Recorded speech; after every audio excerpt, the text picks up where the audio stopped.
Hey friends, I want to welcome you to 7 at 7. This is a 7-minute devotional at 7 p.m. And my name is Adam, and I am so excited to be with you. Feel free to share this and tag your friends and let them know that we're doing this right now. I am a young adults pastor here in California at a church called Menlo Church in Menlo Park. And I've known Tara and Shai for a long time now. I worked with Tara at a church in Chicago in student ministries, and Shai was in our ministry, and I just love both of them so much. I'm so excited that they are in California. Obviously not right now, but I'm excited for you guys to just hang out with them. Two of the coolest people that I know. A little bit about me: I've got 3 kids. It's crazy. I've got a wife, Lori, and a dog that you might hear barking in the background at some point. Today, I want to share with you something that has completely changed my life, and I wish someone would have told me when I was a junior high or high school student, because it would have helped me in my journey with God, with Jesus. And so I want to talk about this concept that in junior high and high school, specifically, really all of our lives, but specifically at your age, the question that we ask is, who am I? Who am I? Right? Like, we're trying to find who we are and so many things that we do and that we're a part of. And oftentimes, there's 3 ways that we try to answer this question, who am I? And the first way would be this: I am what I do. I am what I do.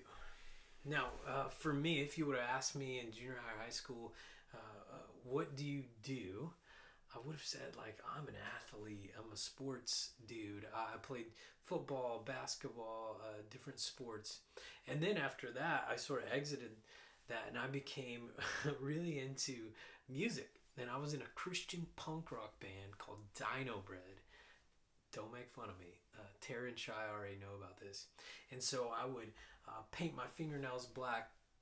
I would listen to punk music. I'd scream. And that was who I was, right? I'd find my identity. I'd answer this question, who am I, by what I do.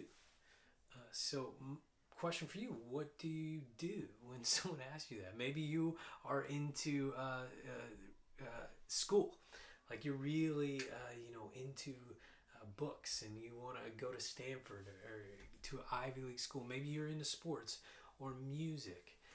Maybe it's something else that I'm not even aware of because I'm super old. But many of us try to define ourselves by what I do. Now, the second way we answer this question is what people say about me. What people say about me. Now, this, again, super common in junior high and high school. What people say. When's the last time someone said something about you, either to your face or to others, where it just made you collapse internally? Some form of bullying, or maybe they said something on social media. Man, what people say about us has so much consequence to how we feel, our emotions, right? And so many of us, we try to find our value, our identity, by what others say. I want to accomplish this, I want to do that, so others will say these things about me and it'll make me feel good about myself. Now, the last way that we typically try to find out who am I is what I have. What I have. For me, when I was a real small kid, I remember I got this present of a Nerf bow and arrow. It was like this prized possession I had, and I thought that once I had it, I would be satisfied. And of course, like all toys, when you're in elementary school, you play with it for about a month and then you forget it exists. And we do this like as adults. You do this as teenagers. Is like you want the latest iPhone. You will want this certain kind of car, these certain kind of shoes, And in your mind, you're just thinking, man, I just need that. Once I have that, it will make me satisfied, and it will comfort me.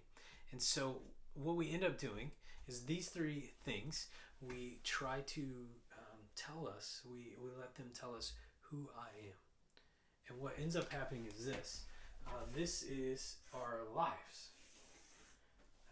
You're born and you die one day. And so what ends up happening is when I do something great, maybe I get an award or I accomplish something super awesome, I feel great about myself. I feel so good. But then when I fail, or when I lose a title, or I mess up, I feel horrible. I feel depressed.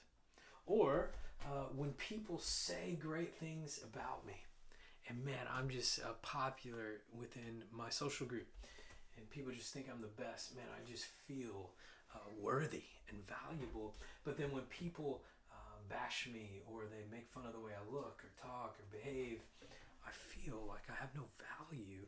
I have no worth.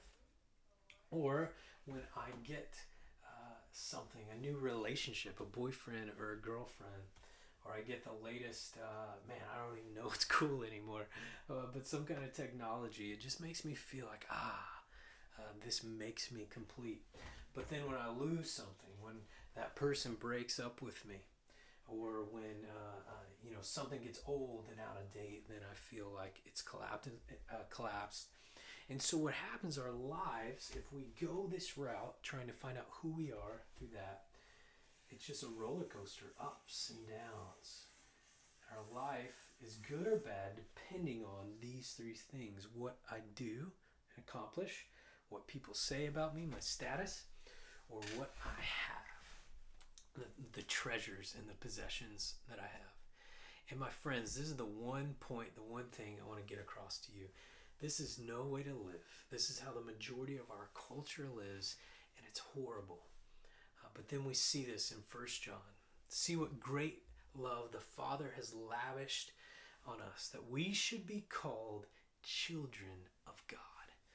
And that is what we are. That's our identity. The reason the world does not know us is because it did not know him. Dear friends, we are children of God. That is the answer to the question, who am I? And I know you don't know this because you're young, but I have kids now. And my kids are beloved.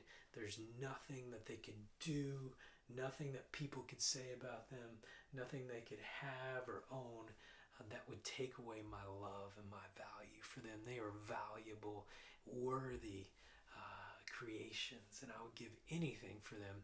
And that's how God sees you.